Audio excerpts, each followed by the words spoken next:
ये फिर एक धाड़ नहीं, सिर्फ धाड़ नहीं, एक चीख-अंतेज़, वहशी और किसी ऐसे जज्बे से भरी हुई जो गुस्से से भी ज्यादा खौफनाक था। जहाज के अमले के हाथ रख गए, यहाँ तक कि कज़ाक भी एक लम्हे के लिए जम गए। उनकी तलवारें हुआ में मुअल्लिक़ रह गई, जैसे किसी अनजाने खौफ ने उन्हें जकड़ लिया हो। ये आवाज, ये तो जैसे इस जहाज पर नहीं, इस दुनिया में ही नहीं होनी चाहिए थी। और फिर अंधेरे में से हारून नमूदार हुआ। वो जहाज के अरशे के दाखिली दरवाजे पर खड़ा था। हल्की मध्यम रोशनी में उसका सरापा साये की तरह दिखाई दे रहा था। उसका जिस्म तनाव में था, सांसें गहरी और परस्कून, और उसके दाएं हाथ में एक खिजाक का कुटा हुआ सिर, जिसे वो बालों से पकड़े खड़ा था जैसे कोई खौफनाक ट्राफी। खून इस कटे हुए सर से टपक कर हारून के बाजों से होता हुआ उसकी आस्तीन में जज्ब हो रहा था। फसील, कासिम और ज़ैनब ने जंग में कई होलनाक मनाजर देखे थे, लेकिन ये कुछ और ही था। हारून बस खड़ा नहीं था, वो मुस्कुरा रहा था। न कोई फातिहाना मुस्कुराहट, न किसी ऐसे जंगजू की जोश भरी हंसी जो लड़ाई के जुनून में खो गया हो। ये कुछ और था, कुछ गलत। उसकी आंखों में एक गैर फितरी चमक थी, सांसें काबू में, जैसे कोई शिकारी जो अभी अपने शिकार से खेलना शुरू कर रहा हो। कोई बोल नहीं पाया, कोई हल नहीं पाया। और फिर वो हंसा, हल्की धीमी हल्क से निकलती हुई हंसी जो हुआ में घलकर तकरीबन सुनाई नहीं दे रही थी। लेकिन फिर जैसे जैसे वो हंसी बढ़ती गई, उसके कुंधे लरजने लगे, जैसे वो किसी गहरी नाकाबिले समझ खुशी में डूबा हो। ज़ैनब ने एक कदम पीछे हटा लिया। फसील की तलवार की गिरफ्त सख्त हो गई। कासिम का चेहरा सपाट था, मगर उसके हाथ की अंगलियां तलवार के दस्ते पर सफेद हो चुकी थीं। फिर माजी हाल से टकरा गया। कुछ लम्हे पहले सारा अरशे पर दौड़ती हुई आई। इसकी सांसें तेज थीं, चेहरे पर हल्की सी झंझलाहट थी। आह, मिल गया, वो झंझला कर बोली हारून को देखते ही।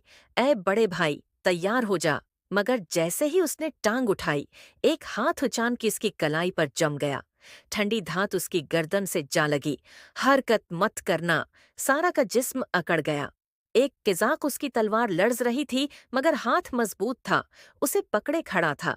वो ये भी न समझ पाई कि वो इतना करीब कैसे आ गया, मगर हारून ने देख लिया था। जैसे ही उसने सारा की गर्दन पर तलवार देखी, उसका जिस्म जामद हो गया। उसके हाथ आहिस्ता आहिस्ता मिट्टियों में बंद होने लगे। उसकी सांसें हो गईं, धीमी और गहरी हो गईं। कज़ाक ने जहरीली मुस्कुराहट के साथ अपनी गिरफ्त मजबूत की। अगर हले तो ये मर जाएगी। गलती कर बैठा था। हारून ने सर को हल्का सा झुकाया। उसकी नजरें सीधी कज़ाक के हाथ पर जमी हुई थीं, जैसे वो हर एक लम्हे को महफूज कर रहा हो। फिर उसकी निगाहें ऊपर उठें और कज़ाक की आंखों में झांकें। मुस्कुराते हुए वो मुस्कुराहट इंसान की नहीं थी। सारा की रीढ़ की हड्डी में सनसनाहट दौड़ गई। कुछ बदल गया था। मेरी बहन का हाथ छोड़ दो। हारून की आवाज हमवार थी, धीमी, मगर उसमें कुछ है। ऐसा था कि कज़ाक का चेहरा एक लम्हे के लिए खौफ से सफेद पड़ गया। क्या कहा? हारून ने एक कदम आगे बढ़ाया। सबसे पहले सारा ने वो एहसास महसूस किया, एक गहरा गैर फितरी दबाव, जैसे समंदर का बोझ उसके सीने पर आन गरा हो। हारून की आंखों का रंग गहरा हो गया, उसकी मुस्कुराहट और फैल गई। फिर वो हरकत में आया, न इंसानों की तरह, न किसी जंगजू की तरह, न किसी दरंदे की तरह। एक पल पहले वो एक जगह खड़ा था, अगले ही लम्हे वो वहां था। कज़ाक को संभलने का मौका भी न मिला कि हारून की अंगलियां उसके गले पर जम गईं। कोई मुज़ाहमत नहीं, कोई मौके नहीं। तलवार कज़ाक के हाथ से छोड़कर जमीन पर जा गिरी, और हारून ने उसे एक हाथ से उठा लिया, ऐसी आसानी से जैसे वो कागज की गड़िया हो। किज़ाक की सांसें उटक गईं, उसकी टांगे हुआ में झूलने लगे, उसके नाखिन हारून के हाथों को नोचने लगे, मगर बेसूद। हारून हंसा। आह, काफी उर्सा हो गया ऐसे मजे लिए।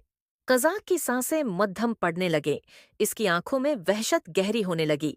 हारून की गिरफ्त सख्त हो गई। एक घिनौनी भयानक आवाज और कज़ाक का जिस्म ढेला पड़ गया। हारून ने उसे नीचे फेंक दिया। सारा पीछे हट गई, उसकी सांसें बेतरतीब, हाथ कांप रहे थे। उसने हारून को पहले भी लड़ते देखा था, उसे पहले भी गुस्से में देखा था, मगर ये उसका भाई नहीं था।